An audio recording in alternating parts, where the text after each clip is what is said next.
Hai bro, kembali lagi di channel YouTube kita di Pacific Accessories dan Car Audio. Nah, hari ini saya akan review pemasangan dari head unit untuk Honda CR-V Turbo yang plastik tahun 2021 ya.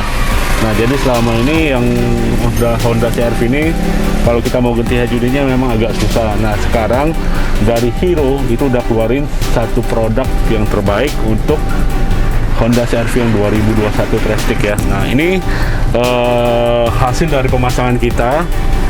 Nah, Anda bisa langsung lihat. Nah, untuk dari layarnya sendiri ini sudah 10 in. Untuk screen-nya juga sudah IPS screen. Nah, dia menggunakan Android 10. Untuk RAM-nya 4 GB, memorinya 64 GB. Terus di sini sudah bisa Android Auto dan Apple CarPlay itu wireless semua. Nah, untuk soal AC, ini tampilan dari AC-nya pun sudah muncul di layar ya. Ini contohnya. Nah, untuk aplikasi yang sudah di-download seperti Netflix, YouTube udah ready semua, Google Maps, Spotify itu udah basic dari sistem head unitnya ya, itu udah dapat semua langsung di-download. Nah, untuk ini sendiri pun sudah ada DSP-nya. Untuk bandnya pun ini ada 2, 4, 6, 8, 10, 12, 14, 16. Nah, jadi ini untuk dari equalizernya ada 16 band. Terus untuk time alignment-nya juga sudah ada.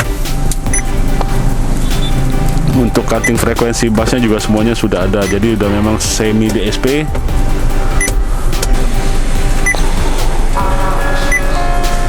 Nah, ini salah satu demo videonya ya.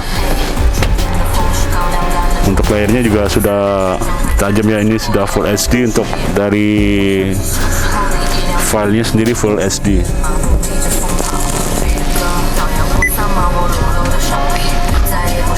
Oke, terus untuk Apple CarPlay-nya kita langsung coba.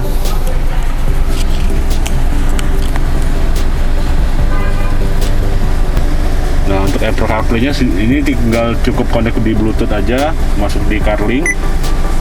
Nah, ini sudah langsung masuk Apple CarPlay-nya. Jadi untuk konektivitas dari Android Auto dan Apple CarPlay-nya itu sangat gampang sekali ya, nggak ribet, nggak pakai ribet ini. Oke, untuk review head unit terbaru dari Honda CR-V Turbo sampai di sini. Jadi kalau kalian yang punya Honda CR-V Turbo Prestige yang 2021 mau ganti head unit Android, sekarang udah bisa ya. Jadi kalau kalian yang mau bisa langsung hubungin kontak nomor marketing kita di bawah ini. Oke, terima kasih telah menonton video ini. Jangan lupa subscribe, like, dan komen ya. Terima kasih.